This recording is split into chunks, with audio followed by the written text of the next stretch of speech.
I'm Julie Kohler, host of the White Picket Fence podcast. If you've read the opinion section of any newspaper lately, you've probably come across think pieces panicking about falling marriage rates. They make sweeping claims that getting married will make you happier, healthier, and wealthier. Some even say that getting married is a way to stick it to the elites.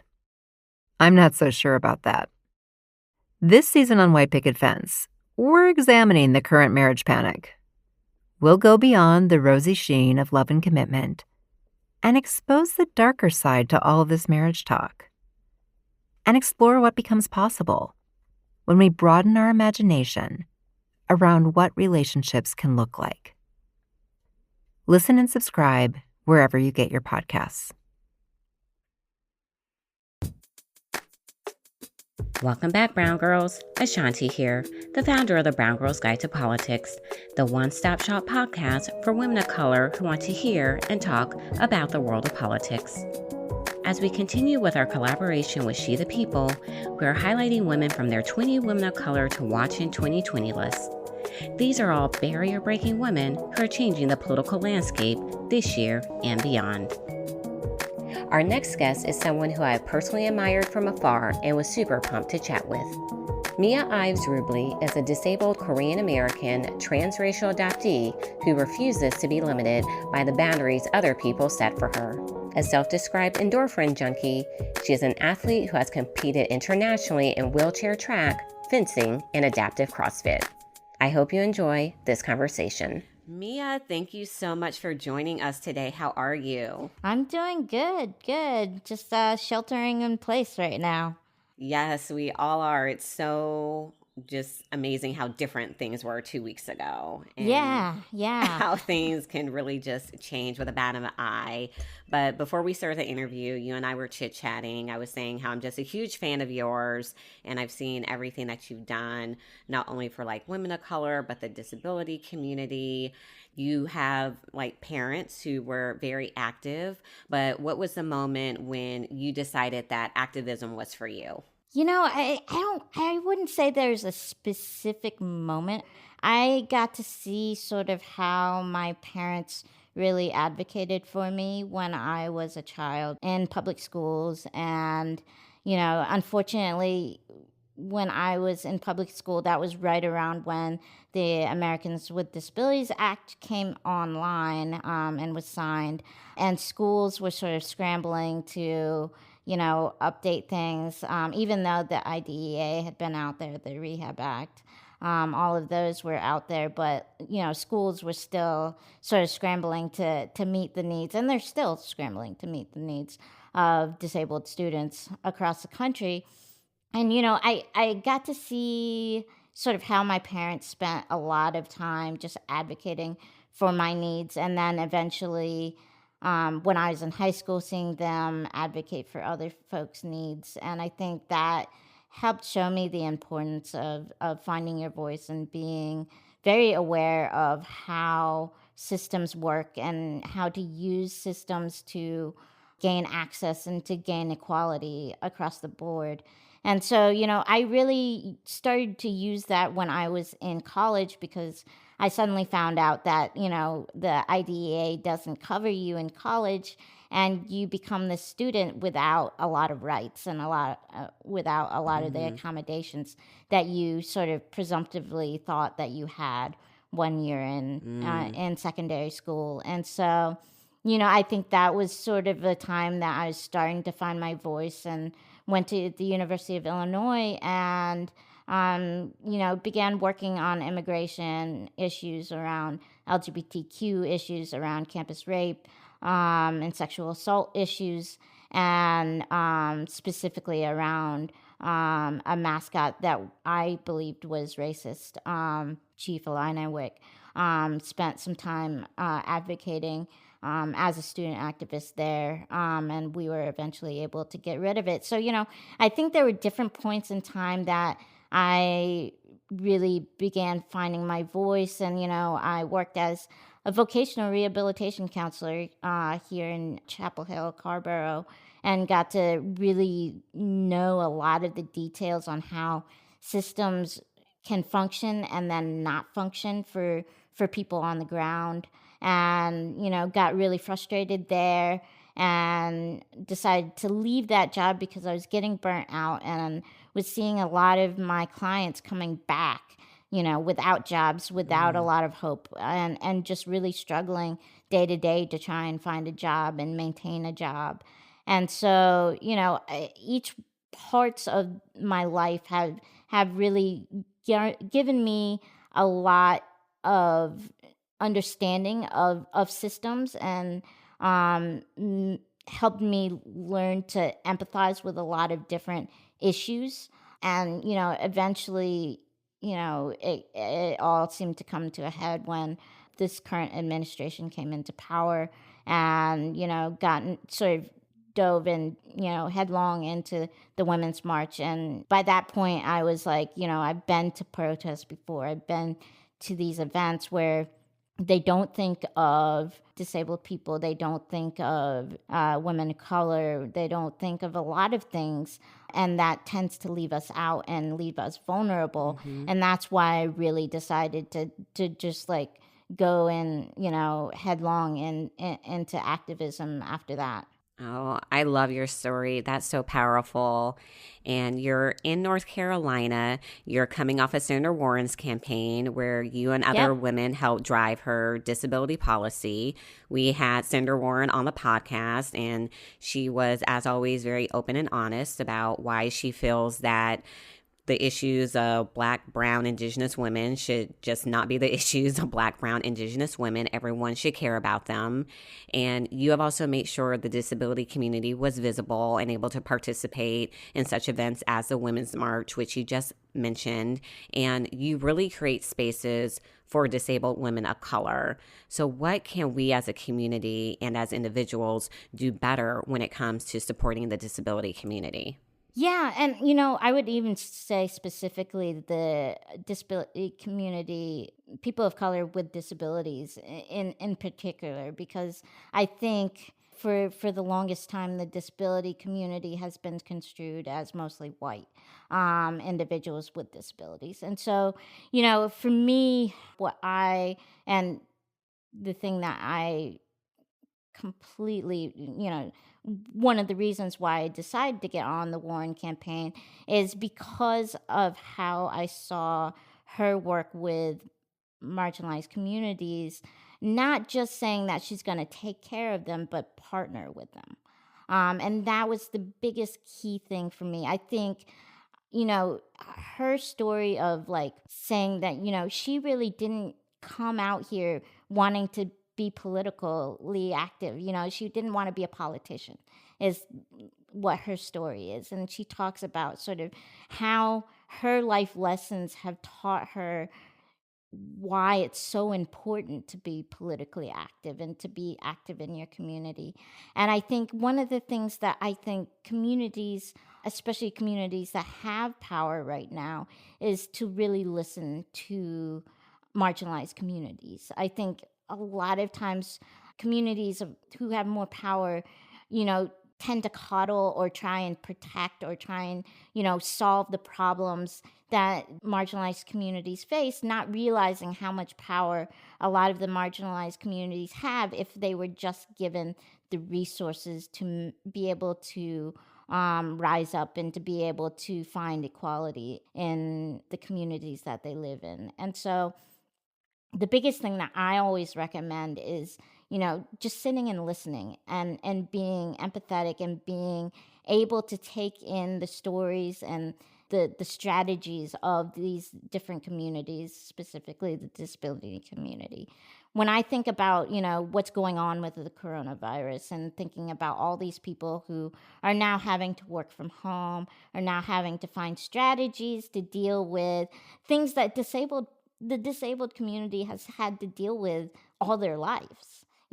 Trying to find accommodations, trying to stay away from people who are sick, trying to help uplift each other. These kinds of strategies have been part of the disability community for so long, and especially part of, communities of color as well, is that, like we've had to already create these sort of networks of community. We've had to deal with issues around, sickness and around not being able to get out of our houses. And so, listening, being empathetic, and then providing a seat at the table are all things that like I strongly recommend. And when I talk to especially activists and new activists, what I tell them is like the first thing that you have to do is listen, to the communities that are dealing with the issues that you are hoping to work on. And then also just taking your ego out of it and being able to say, look, I don't know everything. I don't have all the solutions to everything. So let's sit down and talk and have conversations before we do these, before we make decisions, before we make plans. And my strategy on the Warren campaign has always been, when I was working in North Carolina, was doing roundtables. We did so many roundtables across the community, and time again, we talked to places like Fight for 15, we talked to the AAPI community, we talked to the disability community, and time again, they were like, we've never seen people come out and just talk to us and just listen to our stories. We're always talked at. And I think that's been the problem with a lot of politicians, a lot of activist group is they come in, they tell you what to do, and then they leave, and then you're like, okay, I'm still struggling, I'm still trying to deal with these issues, and you haven't helped us any. In fact, now like we feel ignored because you've left our community. Yes, and totally relate to that. We know there's a lot of politicians, we're not going to stereotype all of them, that just love to drop into our communities during GOTV, make sure we get out to vote, Right. say all the right things, and then we don't hear from them for like another 2 to 4 years. And I don't know if you're seeing this, but I know it's something that I'm seeing is like our communities are just really fed up with that. That just isn't going to work anymore. And I say, you all have to treat us like the swing voter. Like the time and attention that you give to these other voters, these other communities, we deserve that same time and attention. And speaking again about Senator Warren, we know that she has a lot of plans. She had a really great, strong, coherent disability plan. For those who are listening who are candidates, elected officials, or who are working on campaigns, what would you say would be the top 3 things out of that plan that would be good for them to adopt when they're running their campaigns, but most importantly, when they're in elected office? Sure. The top 3 things that I think elected officials should adopt in terms of the things that the Warren campaign did was, one is create a group of individuals who you talk to on a daily basis to get ideas and bounce ideas off of. I think one of the great things about the Warren campaign was not only did she reach out individually to people, but she also brought on a board of individuals and they weren't just individuals who were in policy, they were people out in the community.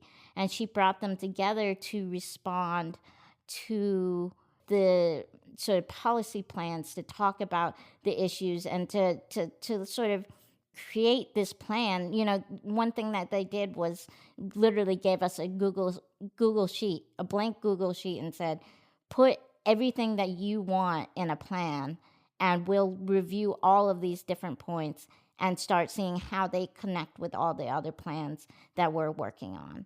And that's sort of how it was. It wasn't, I'm bringing you a plan and you have to say yes or no to, like whether you approve of the plan or not. It was literally, what do you want in a plan? And let's see how it all connects with the various policy plans. And I think the problem has been in the past is that, and I specifically say this about like something like UBI, which is the Universal Basic Income. A lot of politicians, unfortunately, they throw out different, progressive ideas that are great in theory, but when you run it on the ground, the problem is, and this is what I saw as a vocational rehabilitation counselor, was that when you throw these plans out without understanding how they interact with each other, they tend to come up against each other, and they can actually create more harm to an individual or to a community than the proposed benefit that they give.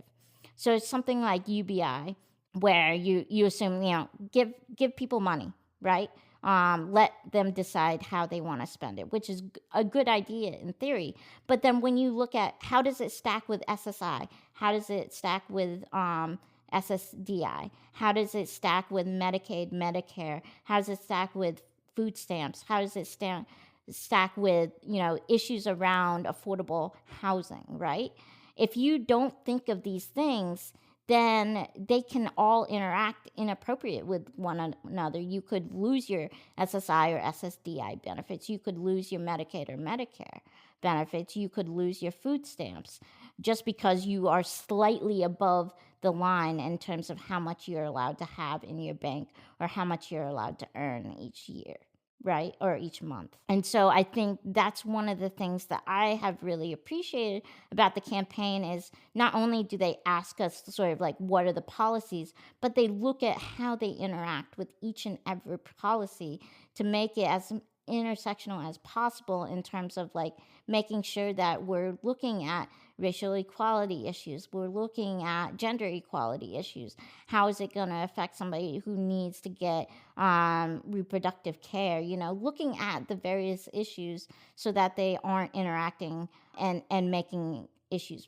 worse. So I think that's one thing is like one is creating a group of individuals that are helping provide or helping drive some of the ideas, people who are going to be affected by these policies. Two is to make sure that when you're looking at the policies, looking at the minute details to see how they're interacting with each other. And then I would say three is just, hire us. I think one of the things that I've seen so often is I get, proposals to work on things without getting paid. And I'm sitting there like, why? Like, my expertise, I've been working on this expertise for my whole career. And you're proposing that I do a job that all these other consultants are doing for none of the pay. And it's like, part of the equality thing is paying us for our knowledge, paying us for the work that we do. So I think, those are sort of the three things that I think of when looking at it. And then we can always go into the minute details of the Warren plan, which is, one of the specific things that I think about is how she thinks about immigrants and people of color within her plan. You look at the healthcare plan that she proposes, and she talks about making sure that healthcare services, that the providers receive cultural competency classes, which is just like, you would think would be obvious. But you look at all the different communities of color, whether you look at the Black community, you look at the AAPI community, we have the least trust in the healthcare system. You look at it, and the problem has been that either one, we don't go to get healthcare services because we don't trust them. So our healthcare, our trajectory in our healthcare is lower. We have higher morbidity due to that. Think about all the racism that happens in healthcare services, whether it is Black women who are not receiving assistance with pain management, or you look at people from the AAPI communities that use herbal remedies that have been proven time and time again to help, but are scoffed at. These kinds of things are causing a lot of issues for Black, Indigenous, people of color communities in receiving, the appropriate health care that they need, which is so important in terms of when we look at coronavirus, right? And how right now, the current administration and the GOP are calling it, all of these different racist terminologies, whether it's the Chinese virus or whatever they want to call it. I think one reporter said that they were told is the Kung Fu virus or something like that. And so I've seen time and time again that East Asians don't want to go get treatment because they're worried that they're going to get assaulted in the streets or get blamed for spreading something that has, like little to do with what race you are, you know? That's one thing that I really appreciate about her plan. And the second thing that I really appreciate about her plan, and she talks about immigrants and how they need to, immigrants with disabilities also need to receive the assistance that all Americans are able to receive, whether it's employment training, whether it's healthcare services. These are the things that she talks about with around a new immigrant department that she wanted to build, which not only would help just non-disabled immigrants, but it would also help disabled immigrants. And so, when we talk about how her plans really look at how it affects other plans and policies, I really believed in how she took policies to the next level because she looked at the minute details and how they affected the most marginalized of communities. ActBlue is a fundraising platform and nonprofit organization that makes it easy to give and to make your voice heard. They help thousands of Democratic campaigns, progressive organizations, and nonprofits build people-powered movements. Small dollar donors are more powerful than any mega donor. Visit secure.actblue.com/about to become a small dollar donor yourself. That's secure.actblue.com/about. For the She the People list, everyone was asked, what book are you reading? And you said Nicole Chung's All You Can Ever Know. And you said this was the first book where you felt that you were actually seen, that you could see yourself. So tell us a little bit more about that book. Yeah, Nicole Chung wrote a book based on her experiences as sort of a transracial adoptee. And the thing is that I think transracial adoption in America sort of started around the Korean War. And the problem has been that, like a lot of the interactions between sort of America and other countries has been sort of, like take care of the children, adopt them out, and bring them into communities that might not really understand the cultural competency that you sort of need.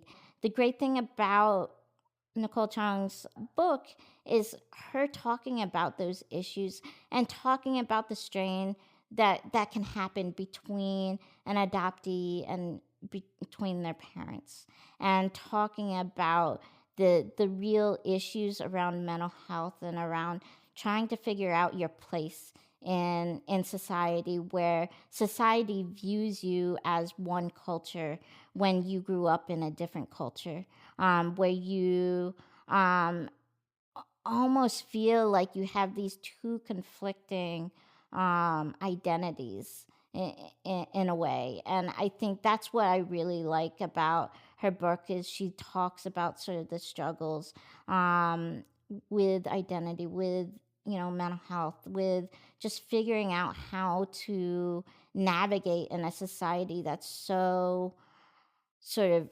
racially based and so sort of pins you into one sort of category.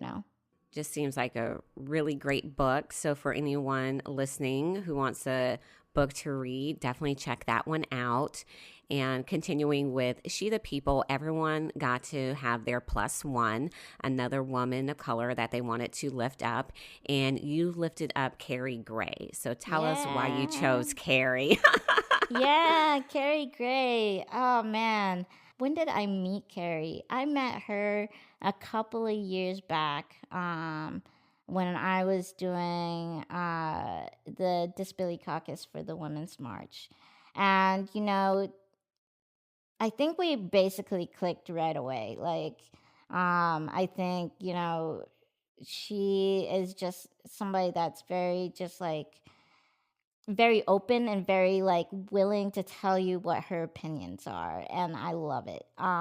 She's an individual who has always sort of had my back in terms of when things got rough. We talk from time to time. Now that I'm not in DC, we don't get to talk as much, but I think we really clicked around the issues of being disabled women of color, and feeling like we didn't have as much of a space to really just talk about issues that disabled women of color face within activist communities, especially within the disability community and the disability activist community, is just feeling like we're not being heard when we're talking about issues of racism within the disability community.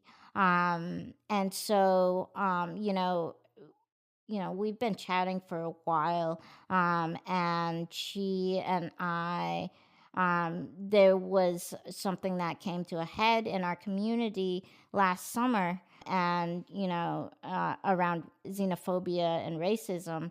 And we were talking, and we talked with a bunch of other people and decided to stage a protest at this major convention that would have a bunch of disabled people coming in at one time because of the lack of leadership when it comes to talking about racism within the disability community. And so she and I and a bunch of other disabled women of color came together and decided to stage a big protest. And it actually had some ramifications where an individual decided to step down because of the issue, the racist and xenophobic things that they said. And so, the fact that she just seems to always have my back, the fact that we can just sit and talk and just like hang out, and just like the strength of her voice and like her ideas, I really think she's a person to look out for, a person that has been moving and shaking around, not only the disability community, but, the activist community at large. Oh, that's so great. We all need that person that we have in our life. So we want to close out by asking you our signature question. What advice would you give to the brown girls who are listening, who are saying, I want to be just like her? Oh, well, all I can say is, for one thing, I can say is just like I'm honored if somebody says that. I think understand that we're regular people too. We make mistakes, and you're gonna be making mistakes as well. And to be honest with yourself, but also be compassionate with yourself as you're moving in these spaces, and just be willing to listen, and then when it's time to step in, take a step in, and really find your voice and really feel like you can take action. I think a lot of us, while we're doing this work, sometimes it can feel like, one, who are we to step in and take the lead, and two, what if I make a mistake? I think those are real things that go on in your head as you're doing this type of work, and just to know that's normal, and not to allow that to bar you from taking a seat at the table and taking up room, because everybody else who currently has power right now, they have those same issues, and they're gonna take up room. So you might as well take a seat and speak your truths, and but also know when the time, know when you need to step back and listen. I think there's a balance that you need to take, and just being willing to fluctuate between those two things, and know that it's okay to make a mistake, and it's okay that you might feel down on yourself, but to like be compassionate as you're doing the work. Such great advice, Mia. Thank you so much for everything that you do and for speaking with us today. Thank you so much for having me on. I really appreciate this. I'm so thankful that you're giving disabled women of color like me, and like Senator Tammy Duckworth, and all the other disabled women of color that you've given space to speak. Oh, it's my pleasure. We got to make space for each other. If you have a moment, please take the time to rate and review us wherever you listen to podcasts. Stay up to date with us on the BGG website, www.thebgguide.com, and on our social media, Facebook, Instagram, and Twitter at The BG Guide. The BGG podcast is produced by Wonder Media Network. You can find them on Instagram at WMN.media and on Twitter at WMNmedia. Until next time, Brown Girls. Before I go, I want to tell you about a brand new podcast from Wonder Media Network called Beyond Belief. On Beyond Belief, host Jericho Mandiber offers spiritually curious listeners a safe space to question and to consider the ideas, theories, and practices of some of the world's leading non-traditional spiritual thinkers. Jericho takes listeners on a journey to learn how society's weirdos believe, and we discover maybe they're not so weird after all. Featuring topics like dolphin communication and stigmata, Beyond Belief gives listeners an opportunity to suspend skepticism and embrace the spiritual. Listen to Beyond Belief on Apple Podcasts, Spotify, or anywhere you listen to podcasts.